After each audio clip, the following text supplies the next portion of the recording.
Tengan muy pero muy buenas noches cada uno de ustedes, amados hermanos y hermanas que están pendientes del estudio. Aquí estamos nuevamente para dar continuación a este precioso estudio de la primera carta a los Corintios. Ahora estamos pues llegando al capítulo 11. Creo que fue de gran bendición el capítulo 10 la semana pasada. Y pues aquí estamos, como cada jueves, listos para continuar ahondando en los aspectos doctrinales que nos regala el apóstol Pablo a través de esta preciosa carta y cómo muchos de nosotros podemos ser enriquecidos en nuestra fe, en nuestra doctrina, en las convicciones que necesitamos tener como cristianos. Al entrar al capítulo 11, vamos a ver prácticamente dos aspectos. El primero relacionado con la forma de vestir y de comportarse de las damas dentro del templo, dentro de la iglesia. Y luego la segunda sección del 17 en adelante, pues veremos lo relacionado con lo que es la Santa Cena o eh, la, el acto o la celebración de la comunión con nuestro Señor. Eso básicamente es lo que contiene el capítulo 11, así que vamos a ir ya al texto. Pero empezamos pues en el verso 1 con el que terminamos el verso 10, donde Pablo invita a que le imitemos, pero note que dice de la manera que yo también imito a Cristo, ¿no? En alguna manera alguien podría decir que Pablo se jacta al decir que lo imitemos a él. Yo no lo veo de esa manera porque a la vez él agrega que le imitemos de la manera que él imita a Cristo, ya que todos hemos sido llamados a ser imitadores de Cristo, ¿no? Entonces quizá lo que Pablo está mostrando es que si se nos hace tan difícil imitar a Cristo, bueno, imitemos a aquellos hombres que son fieles imitadores de Cristo. Quizá no sea Pablo, pero quizá hay un líder en tu iglesia, quizá tu pastor, quizá la esposa del pastor, quizá un diácono, quizás un maestro, qué sé yo.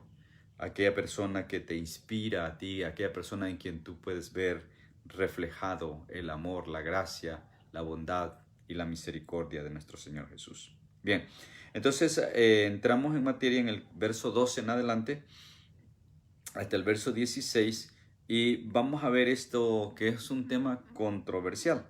¿Cómo se debe de vestir la mujer? ¿Cómo debe de actuar una mujer? ¿Okay? En primer lugar, antes de entrar al texto, quisiera recordarles para aquellos que no estuvieron en los primeros capítulos, cuando empezamos esta carta, cuando vimos el trasfondo de los corintios, les recuerdo que los corintios tienen un trasfondo bastante pervertido. O sea, era una ciudad muy pervertida, era una ciudad muy idólatra. Esta gente venía acostumbrada al desorden, a la prostitución, a hacer cultos de carácter sensual, o mejor dicho, orgías en calidad de actos de adoración a sus dioses paganos, por supuesto. Entonces, muchas de estas cosas son influencia para los ahora cristianos que en realidad están en un proceso de transición, ¿no? En un proceso de formación al cristianismo, a desarrollar una relación personal con Cristo. La otra cosa que quisiera recordarles es que a través de esta carta, Pablo está respondiendo a las preguntas que se le hicieron llegar de parte de esta iglesia en Corinto, que es una iglesia, pues, o era una iglesia bastante peculiar, bastante conflictiva y llena de todas estas influencias de maldad que reinaban en la ciudad de Corinto. Bien, ahora sí vamos al texto, verso 2, dice: os alabo, hermanos, porque en todo os acordáis de mí y retenéis las instrucciones tal como os las entregué. Pero quiero que sepáis que Cristo es la cabeza de todo varón, y el varón es la cabeza de la mujer, y Dios la cabeza de Cristo. ¿Okay? Entonces vamos a detenernos hasta aquí en el 3. Y quizá este es el punto de partida para asimilar mejor el aspecto doctrinal que Pablo está desarrollando a través de estos primeros 16 versos en este capítulo. Porque resulta de que Dios ha establecido un orden. Entonces Pablo, para ponerle paro a este conflicto, Pablo empieza recordándole a la iglesia que hay un orden de autoridad establecido directamente por Dios. Y entonces dice, Cristo es la cabeza de todo varón. O sea, el hombre tiene que tener como directriz a Cristo Jesús. Usted se recuerda cuando el mismo Pablo escribe a la iglesia en Éfeso y entonces les dice que hay que someterse los unos a los otros, o sea, un sometimiento mutuo. Cuando habla a la mujer que debe de someterse al hombre en todo, entonces el hombre también debe de someterse a Cristo en todo, para que esto siga la línea según el orden establecido por Dios. Entonces, ¿pero qué sucede? El hombre machista quiere que la mujer se someta a él. Es más, el hombre la somete. O sea, no es que la mujer se someta, el hombre la somete. Pero él en sí, o él mismo, no está dispuesto a someterse a Cristo. Entonces, cuando tú, hombre que me escuchas, no te sometes a Cristo, entonces pierdes autoridad para que la mujer se someta a ti. Pero bien, eso es otra cosa, otro aspecto que Pablo habla. Lo que quiero decir aquí es que Pablo está poniendo en claro cuál es el orden que estableció Dios. Cristo es la cabeza del varón y el varón cabeza de la mujer. Pero Dios es la cabeza de Cristo. O sea, podemos hacer una cadena o una línea descendente desde Dios, que está al mero arriba, Cristo, el varón y al final la mujer. Entonces, esa es la línea de autoridad como Dios la estableció. De modo que la mujer se sujeta al hombre, el hombre a Cristo y Cristo a Dios. Si entendemos nosotros esa base, entonces se nos va a ser muy fácil entender el concepto doctrinal que encierran estos versos. Ahora, ¿por qué dije al principio que esto es bien delicado y controversial? Porque a lo largo de la historia han habido iglesias, incluso grupos religiosos que han distorsionado esta porción de la escritura y han creado prácticas doctrinales completamente ajenas al contexto de lo que Pablo está enseñando o está diciendo. Y ahora que estamos estudiando, ahora que tenemos el privilegio de sentarnos y estudiar esto, el deseo en mí es que usted le quede claro, que usted entienda, no porque lo digo yo, sino en base a lo que la Escritura dice, cuál es el contexto de la base doctrinal de lo que Pablo nos está enseñando y lo que Pablo estaba tratando de corregir en la iglesia de los Corintios. Todo varón, verso 4. Ya tenemos claro, ¿no? El orden establecido, ¿no? Ahora dice el verso 4, todo varón que ora o profetiza con la cabeza cubierta, afrenta su cabeza. Ahora, esto quiere decir que el varón debe de orar y debe de enseñar con la cabeza descubierta. ¿Por qué?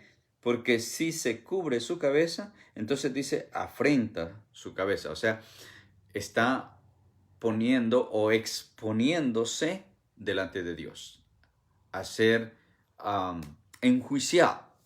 Pero toda mujer, o sea, usa al hombre como referencia. Pero dice, toda mujer que ora o profetiza con la cabeza descubierta, afrenta su cabeza porque lo mismo es que se hubiese rapado. Entonces, ¿ve usted la combinación? Si el hombre se presenta delante de Dios con la cabeza cubierta, afrenta su cabeza. Si la mujer se presenta delante de Dios con la cabeza descubierta, afrenta su cabeza. ¿Ok? Entonces, entendamos que para la gente del Medio Oriente es un aspecto cultural. El judío, y no solamente el judío, todavía hoy día usted ve ciertos grupos de musulmanes, más que todo los musulmanes, hay grupos donde la mujer se cubre su rostro y para ellos, o sea, culturalmente, para ellos, la mujer que camina por las calles con su rostro descubierto, da mal aspecto o da a entender que es una mujer de la calle, o sea, una mujer indecente, y eso lleva a la connotación de la prostitución que nosotros conocemos. O sea, en nuestra cultura, una mujer indecente, pues es una mujer de la vida alegre, una mujer que tiene el negocio de la prostitución, ¿no? Que vive de su cuerpo. ¿Okay? Ahora, entendamos los aspectos culturales en primer lugar.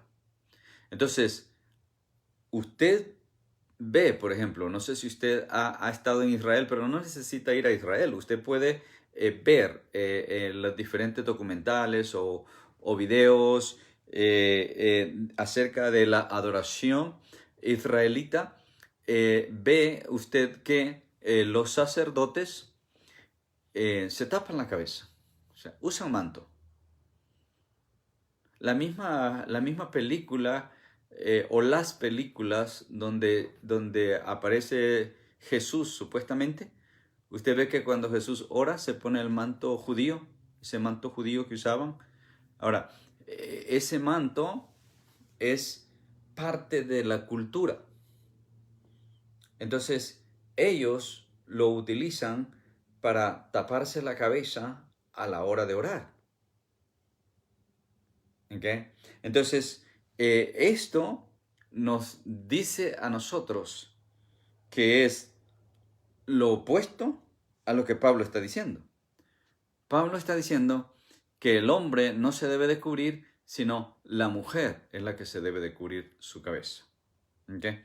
Ahora, de aquí han salido muchos conflictos doctrinales, muchas divisiones doctrinales, porque hay personas que se han tomado esto tan literal y tan a pecho que llegaron incluso en un momento a considerar que si una hermana, una mujer, entra al templo con la cabeza descubierta, está en pecado. ¿Okay? Hasta ese grado se llegó a juzgar de pecador o de pecada a la persona que no cumplía con este estatuto interno de esta iglesia que asume de que la mujer tiene que cubrirse su cabeza.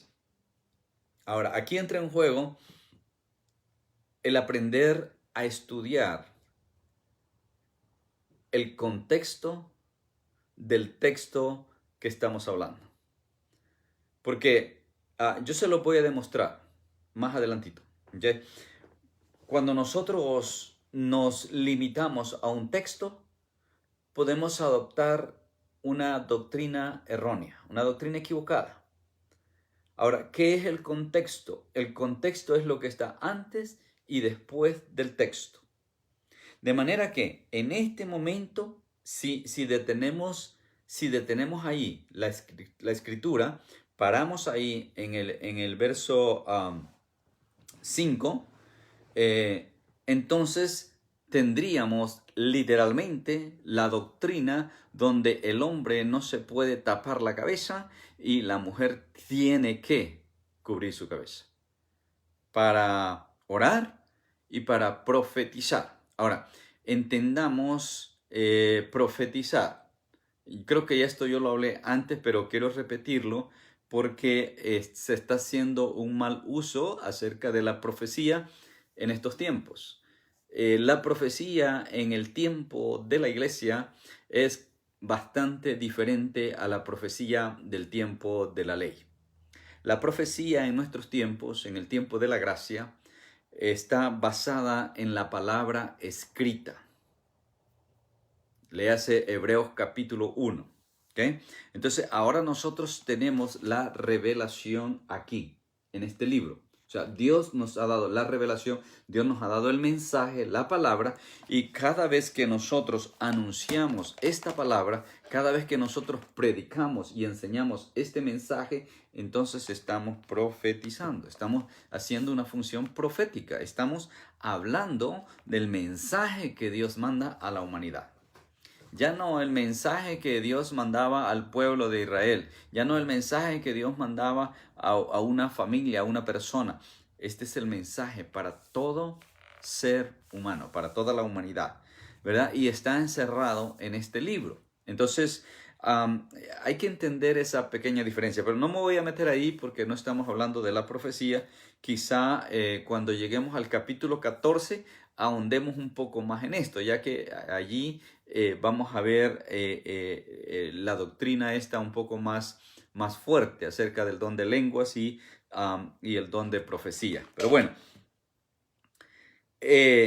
tendríamos entonces que exigir que la mujer se tape la cabeza y que el hombre no. Ahora, en nuestra cultura hay una costumbre que no es en tanto religiosa, pero sí de educación. La gente los hombres que usan sombrero o gorra, bueno, aunque eso se está perdiendo también, ¿no? Y ya mucho hombre ya no usa sombrero, pero sí los jóvenes usan gorra. Pero lo que yo recuerdo es que es eh, algo cultural, es que los hombres que usan o usaban sombrero, al entrar a un templo, se lo quitaban, como una señal de respeto y una señal de educación. Pero no era solo en el templo, sino al entrar a una asamblea, a una reunión formal, incluso al visitar una casa, al ir de visita a una familia, hacer una visita de carácter formal, entonces el hombre en señal de educación y de respeto quitaba su sombrero descubriendo su cabeza. ¿Okay? Ahora, esto es cuestión de cultura, o sea, no tiene nada que ver con la iglesia, mas sin embargo, iglesias adoptaron esto. Había un problema en Corintio. Porque si Pablo escribió esto, es porque los líderes en Corintio estaban batallando con la gente en esta área. O sea, todas las áreas que Pablo escribe acá es porque había conflicto en Corintio. Entonces, vemos que hasta el verso 5, entonces literalmente, o podemos afirmar que lo que Pablo está diciendo es que el hombre no debe taparse, la mujer sí. Ahora, ¿por qué los judíos se tapan? ¿Por qué los judíos siguen usando el manto levítico? Interesante, ¿no? Verso 6. Ahora, acuérdense que para los judíos el Mesías todavía no ha venido. ¿Okay? Verso 6. Porque si la mujer no se cubre, que se corte también el cabello. Si le es vergonzoso a la mujer cortarse el cabello o raparse, entonces que se cubre. ¿Okay? Ahora, mire qué interesante. Entonces Pablo le está diciendo a la mujer, tienes que taparte la cabeza, porque si no te tapas la cabeza, entonces debes de cortarte el cabello. ¿Okay? Porque si para ti es vergonzoso cortarte el cabello o raparse, entonces tápate.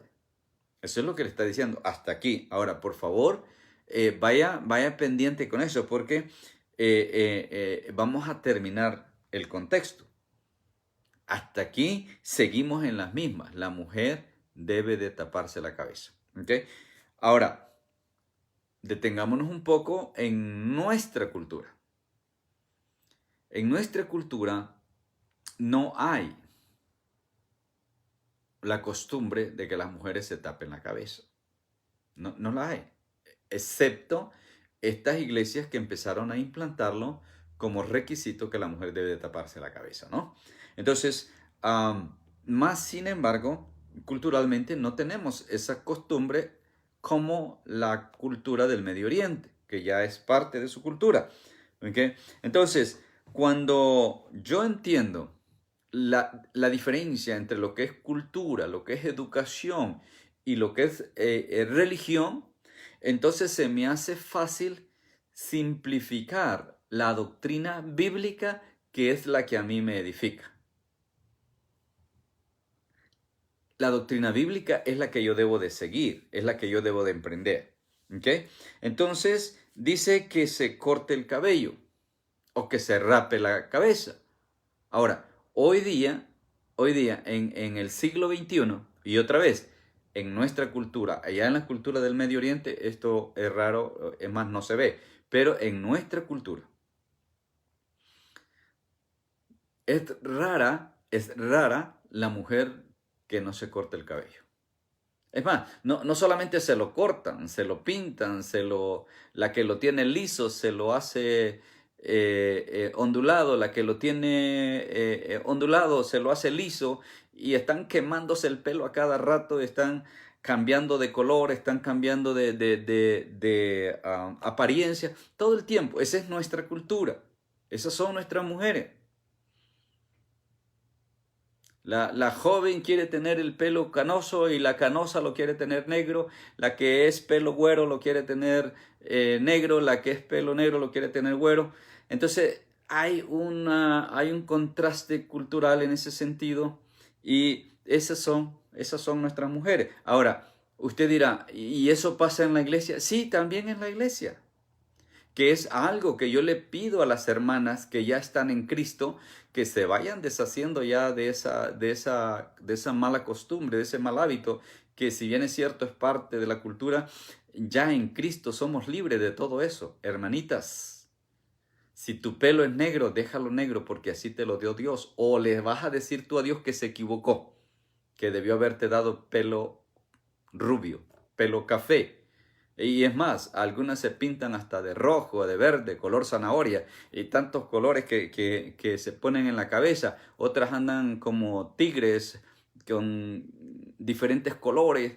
O sea, tantas cosas que se han puesto a la moda en los últimos años, y las mujeres han caído en ello. Ahora, no es problema en el mundo, pero sí en la iglesia. Y no es porque sea pecado, no es porque sea pecado que tú te pintes el pelo, sino, hermanita, el testimonio que estás dando. Para esta gente, para la gente de Corinto, o para la gente del Medio Oriente, para la gente que tenía esta cultura, la mujer que andaba descubierta daba a entender que era una mujer cualquiera. Ahora, llevémoslo a nuestra cultura, llevémoslo a nuestro tiempo, nuestra época y nuestra cultura. ¿Quién es una mujer que se considera una mujer de la calle o una mujer prostituta? Bueno, primero, una mujer que ande toda pintarrajeada, una mujer que ande mostrando sus pechos, una mujer que ande mostrando sus partes de una o de otra manera, ya sea por una falda corta o por una falda larga pero apretada. Entonces, ¿por qué? Porque el trabajo de la prostituta es acostarse con el mayor número de hombres posible. Entonces, su trabajo consiste en atraer a los hombres, porque ahí está su negocio. Pero si tú eres una hija de Dios, tú ya no estás para atraer a los hombres. Claro, no te estoy diciendo tampoco que te eches a la desgracia y que salgas a la calle hasta sin peinarte. No, no, no, no. Ya, aunque yo sé, mire, hay iglesias donde les prohíben a la mujer que use maquillaje, les prohíben usar cualquier cosa. No vamos a mencionarlo. O sea, no es eso tampoco. O sea, hermanita, tú tienes que arreglarte, lucir bonita para tu esposo. Pero al único que debes de presentarte atractiva y preciosa y amorosa es con tu esposo. Ahora, si tú no tienes esposo, entonces Jesús es tu esposo. Y debes de aprender las instrucciones del Señor a través de la palabra mientras llega tu esposo y llegará tu esposo. Llegará el día donde te cases, ¿verdad? Pero aprender a conducirnos de una manera que honremos a Dios y que no demos la apariencia de que somos mujeres de la calle o de la vida alegre o del mundo de la prostitución. Aunque hay muchas mujeres hoy día que creen que no son prostitutas porque no están en un prostíbulo, porque no lo hacen como negocio. Pero si una mujer se está acostando con el vecino, se acuesta con el compañero de trabajo, se acuesta con el que se encontró en el autobús, se acuesta con el otro y aquí y allá, es una prostituta. Y una prostituta barata, porque por lo menos la prostituta de profesión cobra. Y estas mujeres lo hacen por placer, por apetito sexual. Pero al fin y al cabo es prostitución, porque Dios condena ese estilo de vida. ¿Okay? Entonces, este era el problema central en Corintio, que la gente venía acostumbrada a estas cosas. Entonces, como venían acostumbradas a estas cosas y era el vivir diario en la ciudad, entonces, claro, al venir a Cristo, ese ambiente está rodeándolos, aparte de que traen el pasado donde ellos estuvieron, ¿no? Entonces, llegando al verso 7, es un verso clave. El varón no debe de cubrirse la cabeza, pues él es imagen y la gloria de Dios, pero la mujer es gloria del varón. Entonces, Pablo sigue insistiendo en lo mismo, que el hombre no se cubra, pero que la mujer sí se cubra la cabeza. Porque el varón no procede de la mujer, sino la mujer del varón. O sea, confirmando de que la mujer es inferior al varón. Y tampoco el varón fue creado por causa de la mujer, sino la mujer por causa del varón. O sea, sigue poniendo a la mujer debajo del varón. Ahora, yo les recuerdo, hermanita, que antes de Cristo, ustedes eran, ante la sociedad, eran como un cero a la izquierda. Y perdón la expresión, o sea, no la quiero ofender, pero en ese tiempo la mujer realmente no era nada, no era tomada en cuenta. Es más, usted ve en todo el Antiguo Testamento, no se mencionan mujeres en una forma preeminente. Una, dos que tres por ahí aparecen en toda la escritura, pero el resto, todas eran mujeres sumisas bajo el régimen de un hombre, que es lo que se malinterpretó y llevó a ese hombre a convertirse en un machista y abusar de la mujer. Hoy día hay mucho, especialmente en los países latinos, mucho hombre machista. Pero en parte ese machismo fue alimentado por las mismas mujeres. Pero vemos que hasta aquí Pablo está dejando claro el orden que Dios estableció. Y repito, ya lo leímos, ahora yo lo repito: Dios, Cristo, el hombre y la mujer. Y Pablo nos explica acá que la mujer salió del hombre, no el hombre de la mujer. O sea, la mujer fue hecha a causa del hombre. El hombre no procede de la mujer, ¿okay? Sino la mujer es la que procede del hombre. ¿Okay? Entonces dice que la mujer es la gloria del hombre, pero el hombre es la gloria de Cristo. Entonces, en ese orden establecido, a la mujer le toca entonces someterse en estas condiciones. Pero bendito sea el Señor,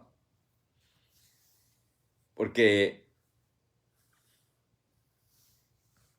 más adelante Pablo nos hace una aclaración espectacular. en el verso 11. Pero antes de llegar al 11, dice el 10, por lo cual la mujer debe tener señal de autoridad sobre su cabeza por causa de los ángeles. Ahora, esto también se ha prestado a doctrinas erróneas, a doctrinas falsas. ¿Okay? La mujer debe de mostrar sujeción al hombre como el hombre se sujeta a Cristo, como Cristo se sujeta a Dios Padre.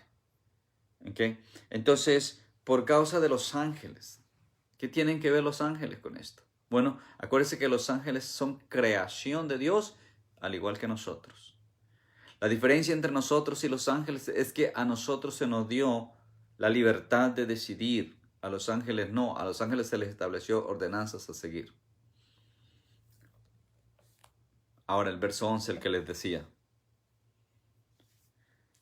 Pero en el Señor, fíjese que hasta aquí todo apunta a que Pablo dice, bueno, así estableció el orden de Dios y así debe de ser. El hombre se debe descubrir su cabeza y la mujer se la debe de cubrir.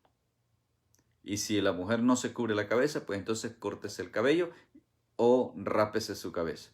Entonces, pero ahora hay mujeres que por la moda se rapan la cabeza. Ahora ya dije, el corte pues es universal. Es de 100, quizás 3, 4 mujeres no se cortan su cabello. Aparte de lo que se pintan y se lo trasquilan y se lo queman a cada rato con los permanentes y esas cosas. ¿Ok?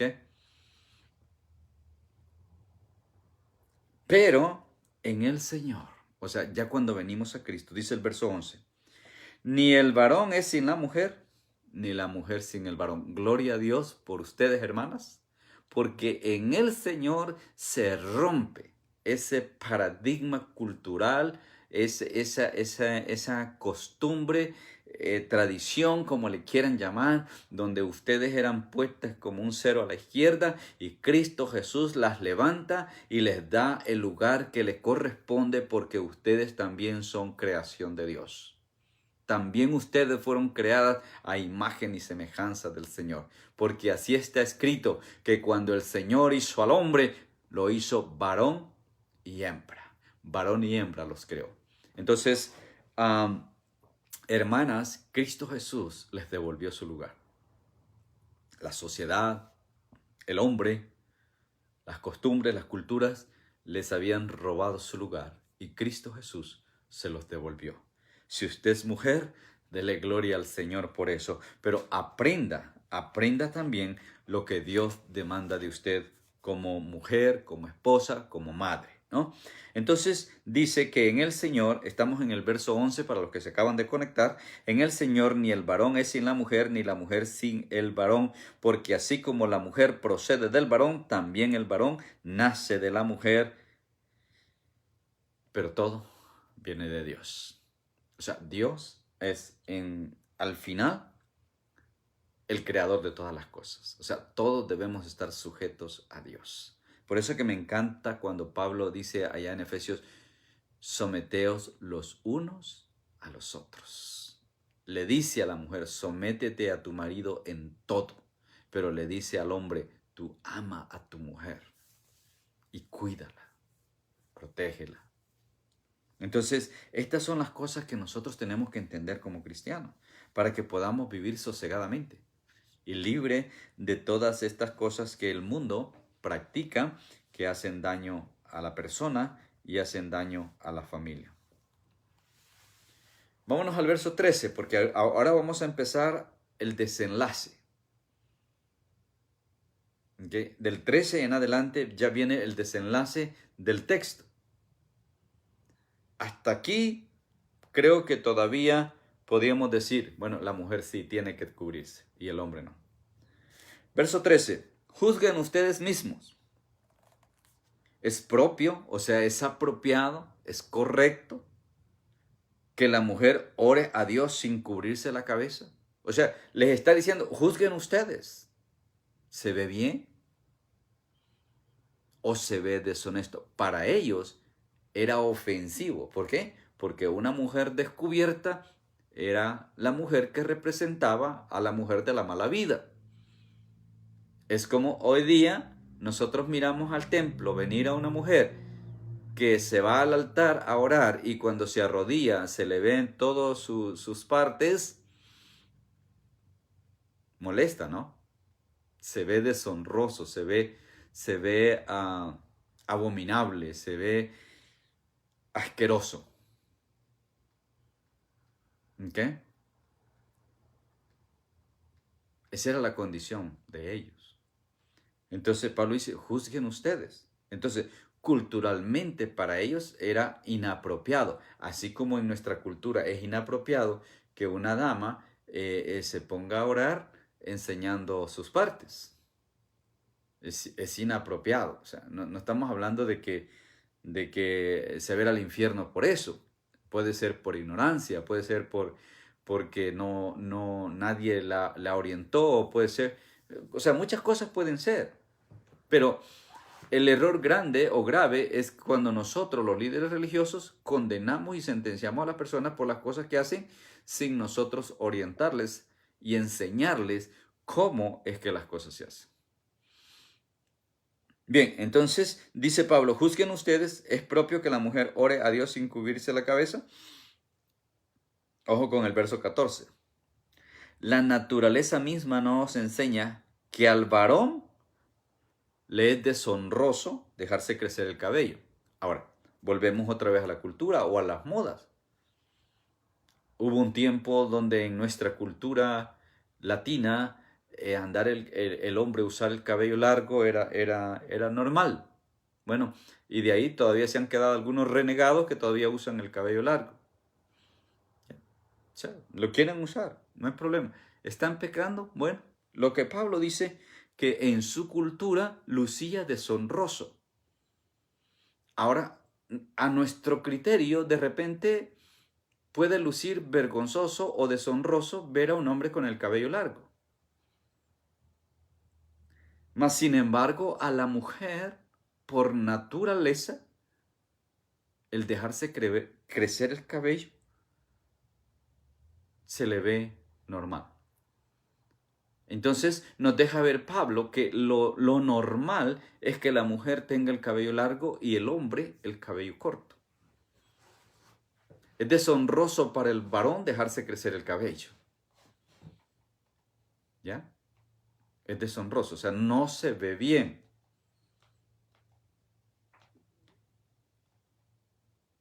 Pero a la condición en la que hemos llegado es, en este tiempo, es, tú eres varón y quieres dejarte crecer el cabello, déjatelo crecer, o sea, no te vas a ir al infierno por eso. Ahora, que se va a lucir vergonzoso, deshonroso para muchos, sí. Sí, muchos hombres van van a tropezar al verte con esa cabellera larga. Muchos hombres incluso te van a confundir al verte por detrás, al verte de espalda, van a pensar que eres mujer. Pues ya sabemos hoy, pues no solamente el cabello, hoy los hombres usan aretes. Y ya no solo en las orejas, hoy usan en la nariz, en la lengua y en todas partes, ¿no? Entonces, de hecho, pues hay muchos que ya abiertamente siendo hombres, pues quieren ser mujer, al igual que mujeres que quieren ser hombres, ¿no? Y se da todo ese fenómeno que ya, pues no nos vamos a meter allí, porque ya es otro tema.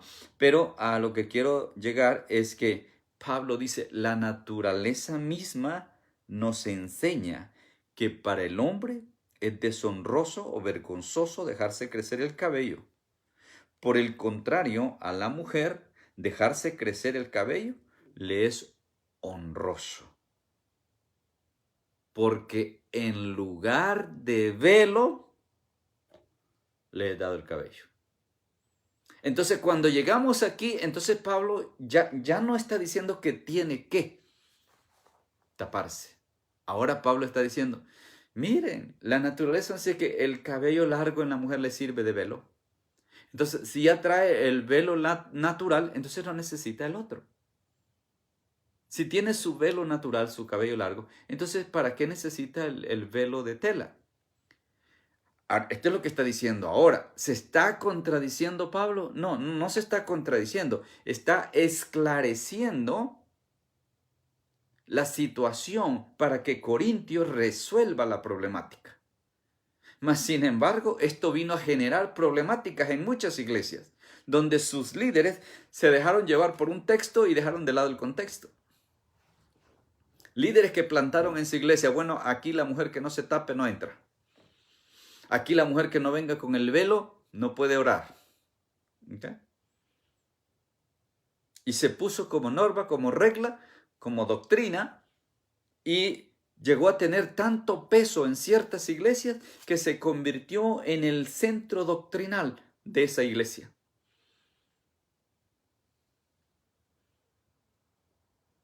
Lamentablemente, ¿no? Entonces Pablo está diciendo, juzguen ustedes, ¿es propio? O sea, ¿se ve bien? ¿Es apropiado? Y eso es lo que tenemos que ver en la iglesia, lo que es apropiado. Acuérdense que cuando hablábamos de los ídolos, decía Pablo, todo nos es permitido, todo nos es lícito, pero no todo conviene. Todo nos es lícito, pero no todo edifica, hermano. Y eso es lo que tenemos que ver en la iglesia. Tenemos la libertad para hacer lo que nos dé la regalada gana, sí, pero no todo edifica, no todo conviene. Entonces nosotros, como siervos de Dios, como hijos de Dios, como cristianos de verdad, entonces vamos a poner nuestros propios límites y vamos a soltar y vamos a dejar todo aquello que no edifica y todo aquello que no conviene, lo vamos a dejar de lado. No porque nos vamos a ir al infierno, sino porque no nos conviene, no nos edifica. Y nosotros hemos sido levantados por el Señor para edificación del pueblo de Dios, que es la iglesia. Y si no estamos edificando, entonces estamos haciendo daño.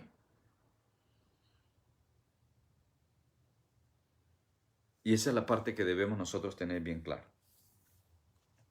Entonces Pablo dice, por el contrario, a la mujer dejarse crecer el cabello le es honroso, porque en lugar de velo le es dado el cabello. Y mire cómo cierra el texto.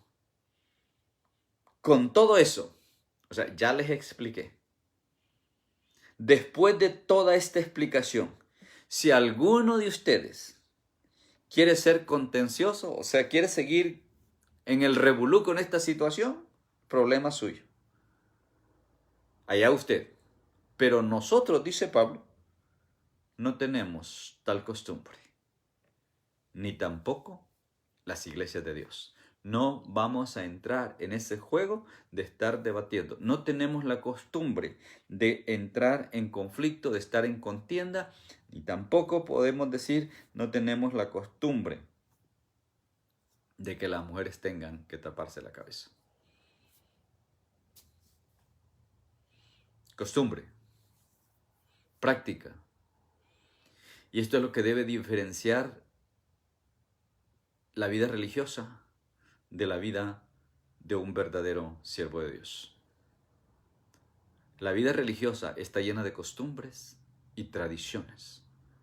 La vida del verdadero cristiano está llena de la palabra de Dios. Por eso es que yo siempre hago énfasis, hermano, no se deje llevar por las doctrinas de denominación. Enfóquese en la doctrina bíblica. ¿Qué dice la Escritura? Porque ahí es donde está la verdad. Bien, entonces cerramos esta parte. En cuanto a las mujeres, es importante que de la misma manera que Pablo y Pedro exhortan a las damas a vestirse ordenadamente, a vestirse con decoro, a lucir santas delante de Dios. Ese es el llamado para todas las mujeres en todas las iglesias. No es el tipo de ropa que usas, sino cómo la usas.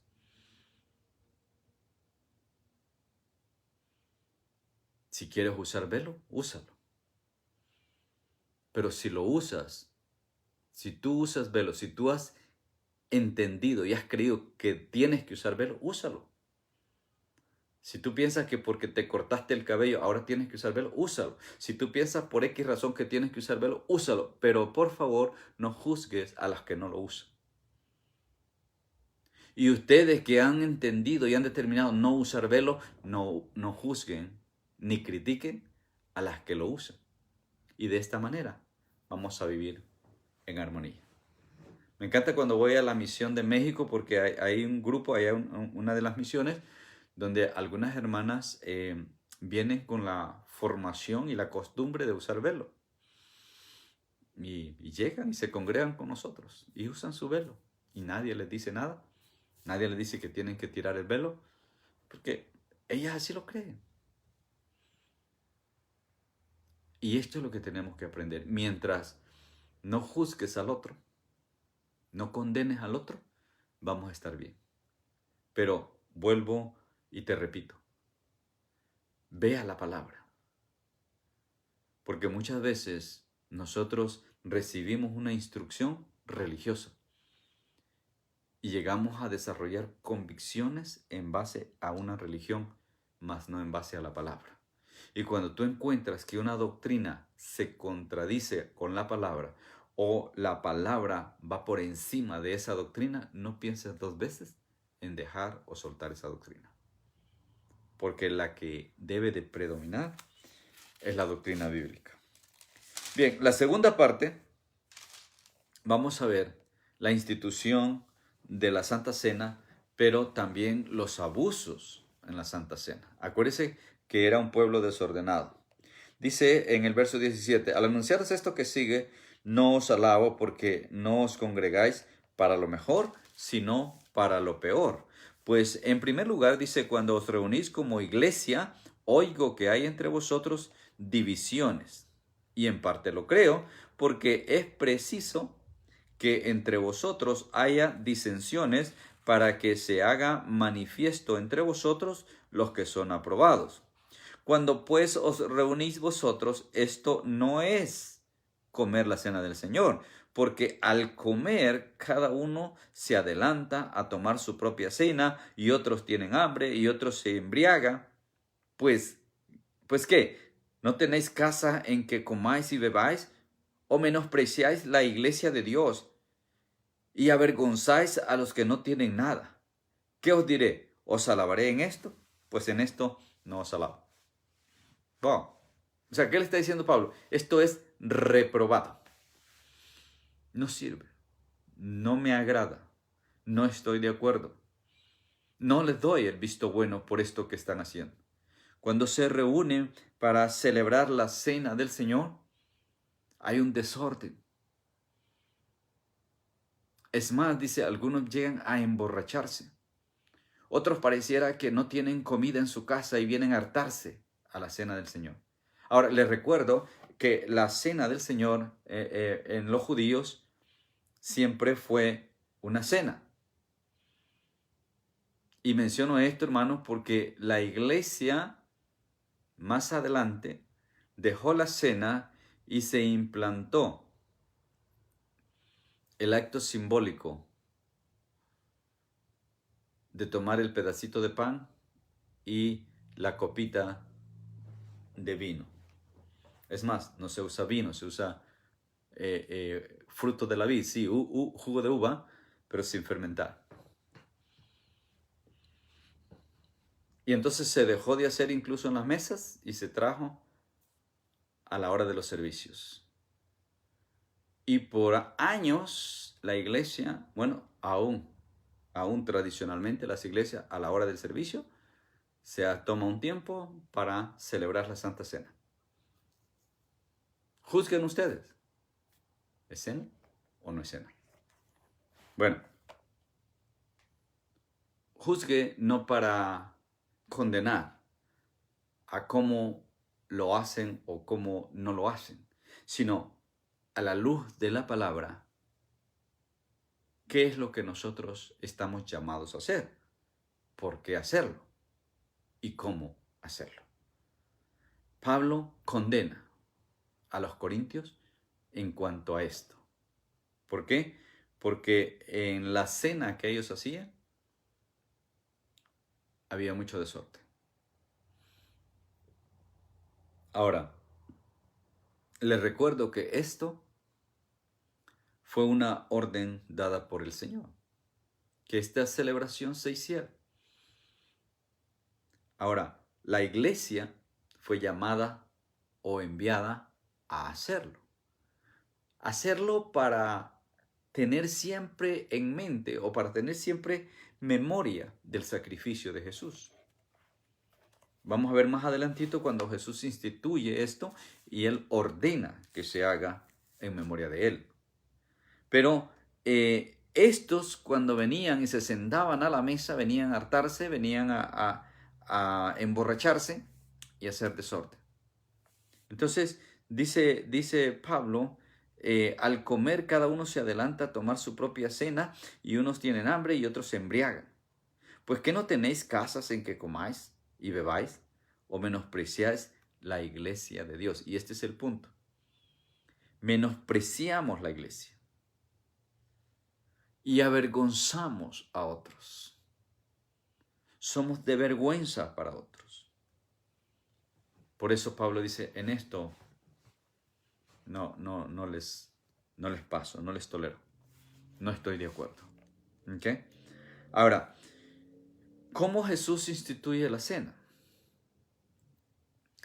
Todos los años, Israel, por mandato divino, tenían que celebrar en el primer mes la fiesta de la Pascua.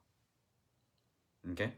Y la fiesta de la Pascua era el recordatorio de que un día Dios los sacó de la esclavitud de Egipto para darles la libertad soñada y conducirlos a una tierra prometida. Pero la última noche que pasaron en Egipto fue una noche de muerte, fue una noche de dolor, fue una noche de luto. Pero Dios los libró cuando el ángel de la muerte visitó casa por casa para matar al primogénito de cada familia. Y si usted no lo ha leído, léalo en el libro de Éxodos. Todos los judíos tenían en los dinteles de la casa sangre de cordero. Ese cordero que por mandato de Dios, a través de Moisés, cada familia había matado su cordero, había puesto la sangre en el dintel y el cordero era su comida. Lo iban a comer asado, con hierbas amargas. Entonces, esa noche ellos cenaron cordero con hierbas amargas, porque Dios les dijo, usen hierbas amargas porque esto les va a recordar el final de los 400 años de amargura en la esclavitud que pasaron en Egipto, porque no más serán esclavos de Egipto. Entonces, ellos recibieron por mandato de Dios que cada año, el primer mes del año, iban a celebrar la Pascua. Y en esta celebración de la Pascua, pues se hacía la cena, y la cena pues era el cordero. Ahora, lo interesante es que en esta misma fiesta de la Pascua es cuando el Cordero de Dios muere en la cruz del Calvario.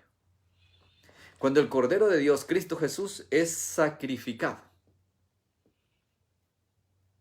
Y por eso es que Jesús, antes de ir a la cruz, los reúne a ellos, cena con ellos.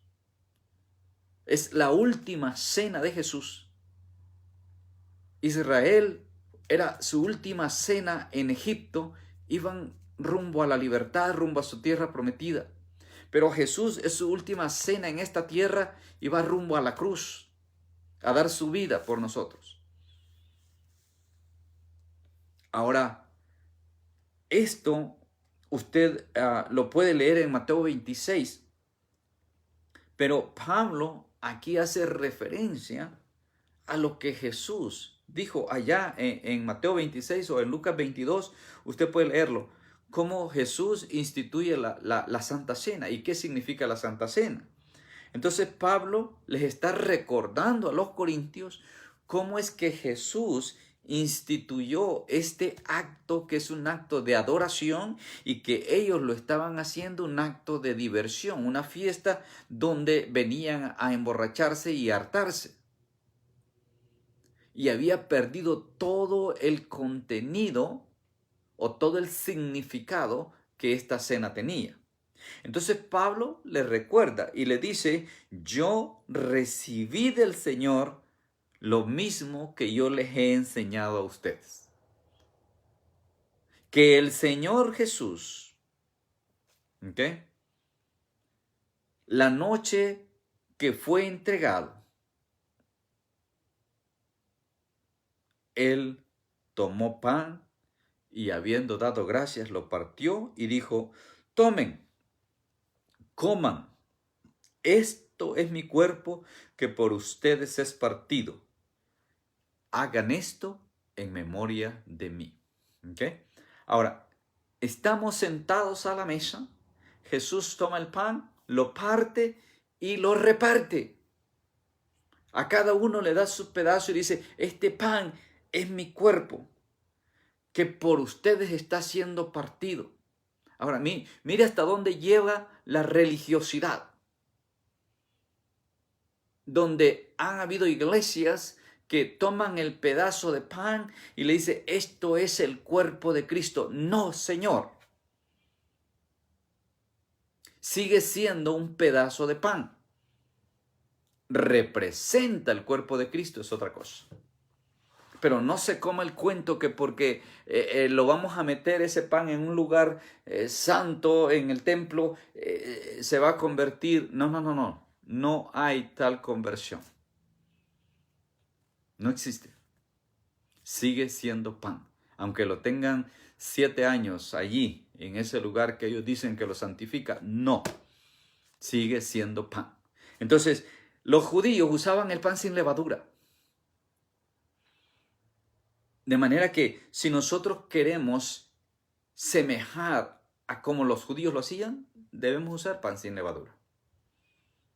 Jesús dice, esto es mi cuerpo que por ustedes es partido. Entonces, ese pan adoptó un valor simbólico. Simbólico. Porque cuando ellos llevaron el pan a la boca, no era carne, era pan. Cuando usted en la celebración de la Santa Cena, usted toma el pedazo de pan, de trigo o de lo que sea, con levadura o sin levadura, es pan. Y nada más que pan.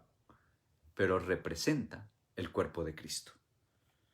Y de la misma manera, dice el verso 25, tomó también la copa y después que dio gracias, después que hubo cenado, dice, diciendo, esta copa es el nuevo pacto en mi sangre.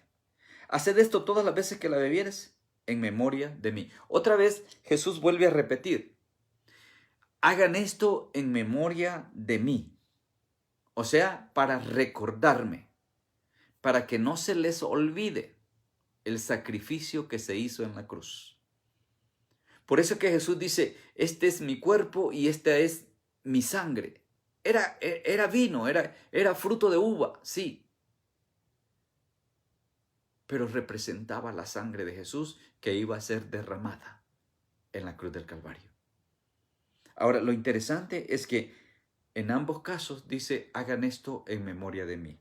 Pero algo precioso que se agrega en la copa es que Jesús dice que esta copa es el sello, es la firma del nuevo pacto. Ahora, ¿cuál es la importancia del nuevo pacto?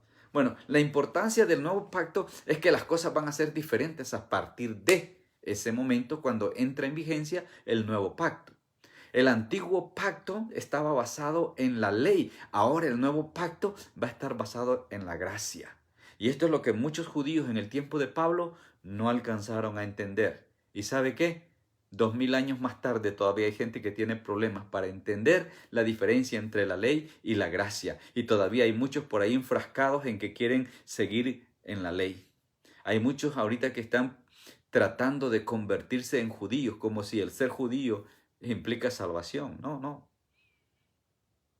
Dios tiene un trato con los judíos, sí, pero los judíos naturales. Tú te puedes hacer judío, te puedes naturalizar como judío, pero eso no va a cambiar tu condición. Ahora nosotros tenemos la bendición en el tiempo de la gracia, que a través de este sacrificio que Jesús hizo, podemos entrar a la presencia de Dios.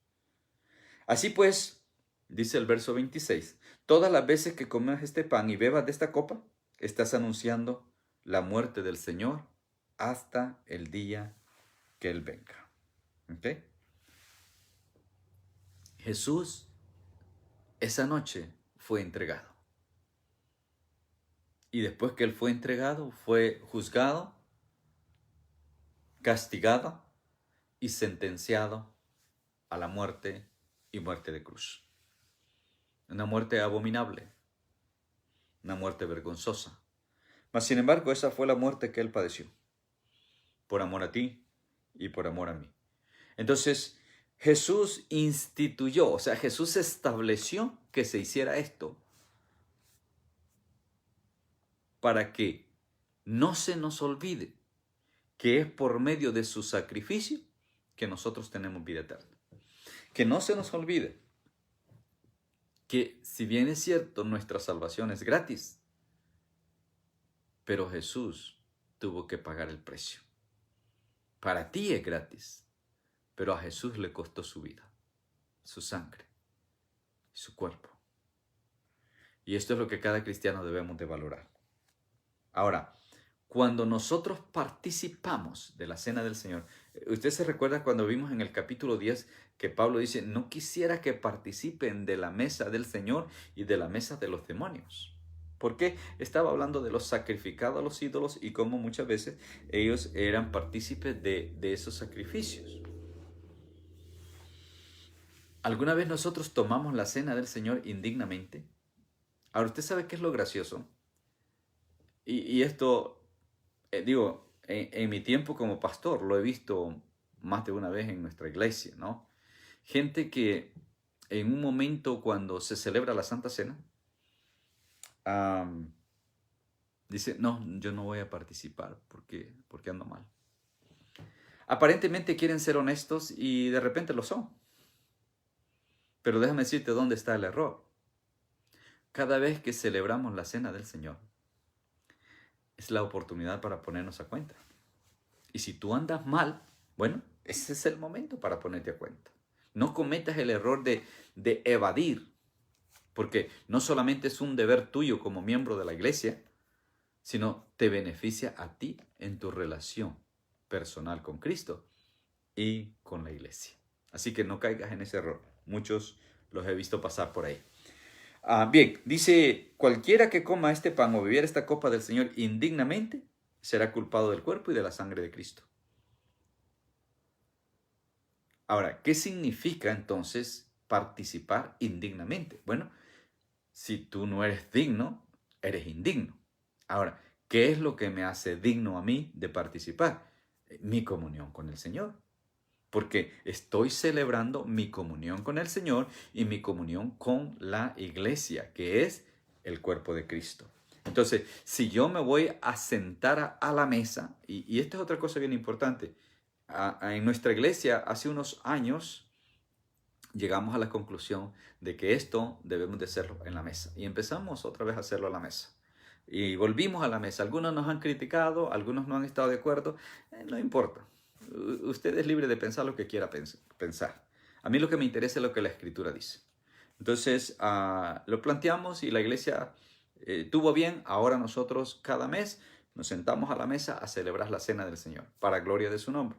Algunos participan, otros igual no participan. ¿Cuál es la razón? Allá, cada uno es responsable. Pero sí tenemos que tener bien claro cuándo es que la cena del Señor se toma indignamente, porque si lo haces, entonces eres culpable de la muerte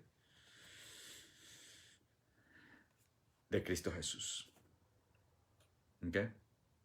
Porque ese pan que se toma en ese momento, si bien es cierto, es un pan cualquiera, podríamos decir, un jugo de uva cualquiera, en ese momento, no es que se convierta, pero sí representa el cuerpo de Cristo, el pan, y el vino, la sangre de Cristo. Ahora, Pablo nos da la salida, nos da la respuesta, ¿no? Para que no lo hagamos indignamente. Dice en el verso 28, pruébese cada uno a sí mismo y entonces coma del pan y beba de la copa. Para que no comas y bebas indignamente, entonces Pablo dice lo que hay que hacer es pruébate a ti mismo, o sea, examínate a ti mismo. ¿Por qué examinarte? Porque cuando tú te examines tú te vas a dar cuenta en qué andas mal. ¿Y por qué es importante que sepas en qué andas mal? Para que te pongas a cuentas con Dios y también con los hermanos. Si tú no te examinas, de repente no te has percatado en qué área andas mal con Dios. Entonces el autoexamen te lleva a analizar si es que hay algo que te aleja de Dios, si hay algo que estás haciendo que desagrada a Dios, que deshonra a Dios. Y entonces, como dice Juan 1.9, en ese momento, primera de Juan 1.9, en ese momento que yo encuentro que hay algo que estorba mi relación con Dios, en ese mismo momento yo confieso mi falta, pido perdón a Dios y Dios me perdona y me limpia de toda mi maldad. Y después que Dios me ha limpiado de toda mi maldad, entonces soy 100% digno de participar de la cena del Señor. Así de simple. Ahora, en ese examen también debe ser sincero, ¿eh? Debe ser sincero. Porque algunos quizás simplemente cuando el que está presidiendo dice, bueno, vamos a examinar nuestro corazón, vamos a buscar. Yo un tiempo los paraba incluso y les decía, a ver, párese hermano, hay alguien aquí que tiene problema con usted o usted con ellos.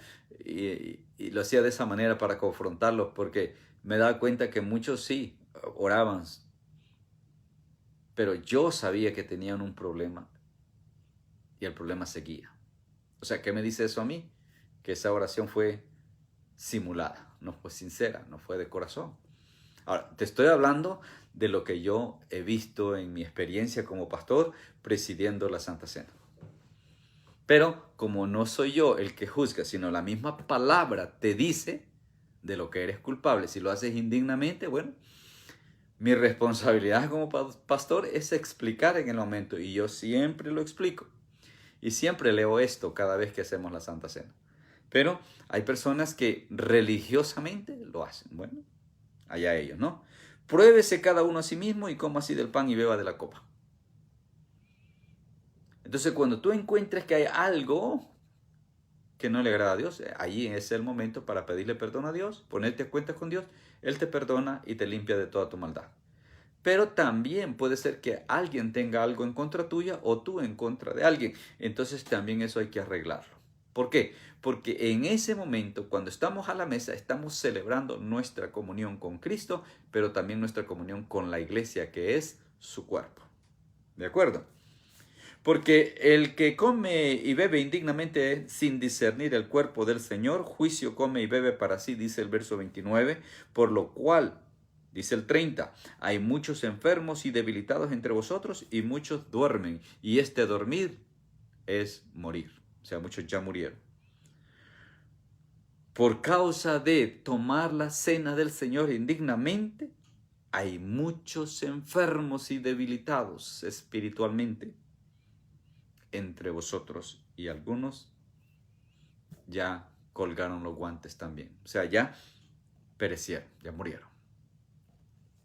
Si pues nos examinásemos a nosotros mismos, no seríamos juzgados, mas siendo juzgados somos castigados por el Señor para que no seamos condenados con el mundo. Así que hermanos, cuando nos reunimos a comer, esperemos unos a otros. ¿Ok? Entonces, todos en orden, decentemente, entendamos, es un acto de adoración y es la mejor forma para que haya solemnidad, para que haya respeto, para que haya ese sentir de la presencia del Señor y saber que lo que estamos haciendo no es una mera tradición, no es una costumbre, no es un invento de los pastores, no es algo que la iglesia instituyó, es algo que el mismo Señor Jesús estableció y Él ordenó que lo hiciéramos en memoria de Él. Y por eso es que lo hacemos. Si alguno tiene hambre, come en su casa, para que no se reúnan para juicio. Y las demás cosas las pondré en orden cuando yo fuera. O sea, Pablo, acuérdese, está resolviendo situaciones que le preguntaron. Entonces todavía lo demás al respecto, cuando yo llegue lo arreglamos. ¿Okay? Así cierra este capítulo 11. Ahora, yo quiero cerrar con esto. ¿Cuándo se debe de celebrar la cena del Señor? Jesús dijo, cada vez que se reúnan en mi nombre. ¿Okay? Ahora, yo te pregunto, ¿cuándo es que nos reunimos en el nombre de Jesús? Bueno, nos reunimos para un estudio bíblico, nos reunimos para una vigilia, nos reunimos para un tiempo de oración, nos reunimos para un culto. Son muchas las reuniones que hacemos en el nombre de Jesús. ¿Okay? Ahora,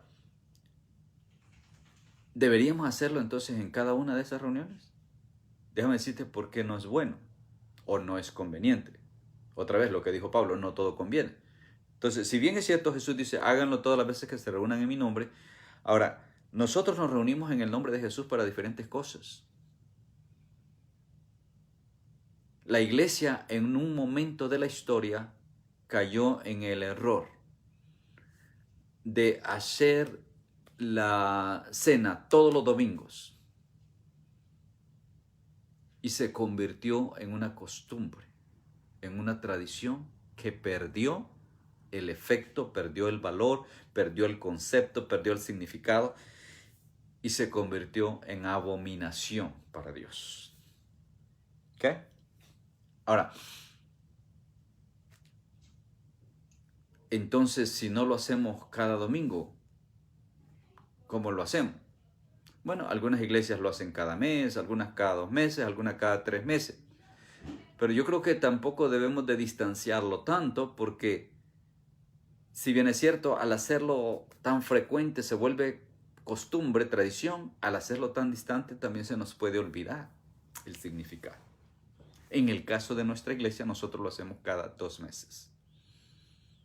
Cada 2 meses se hace la convocatoria para todos los bautizados de la iglesia, todos los miembros de la iglesia, y nos sentamos a la mesa, compartimos el pan y el vino, alabamos y glorificamos a Dios, y compartimos esa unidad, ese compañerismo, esa armonía, esa comunión entre hermanos, como cuerpo de Cristo, con nuestro Señor y Salvador. Eso es lo que hacemos nosotros. Lo que tú haces, no sé, juzga según lo que dice la Escritura. Y si tú no eres de nuestra iglesia, observa cómo se hace en tu iglesia. Y mira hasta qué punto están siguiendo los patrones bíblicos. Porque eso es lo que importa. O sea, no lo que dice el pastor Fabio, lo que dice la Escritura. Por lo demás, es Dios quien va a juzgar. Es Dios el que va a definir lo que cada iglesia hace. Y más importante aún, lo que tú haces y cómo lo haces. Es todo por hoy. Capítulo 11 cerrado. Nos espera el 12, un capítulo precioso, donde quizás no lo alcancemos a cubrir, pero vamos a tratar, ya que vamos a estar hablando de los dones espirituales y de cómo también esto en algunos casos ha distorsionado ciertos aspectos doctrinales. Reciban un abrazo a la distancia. Los espero el próximo jueves, listos para entrar al capítulo 12. Bendiciones y un abrazo para todos. En el nombre de Jesús. Amén.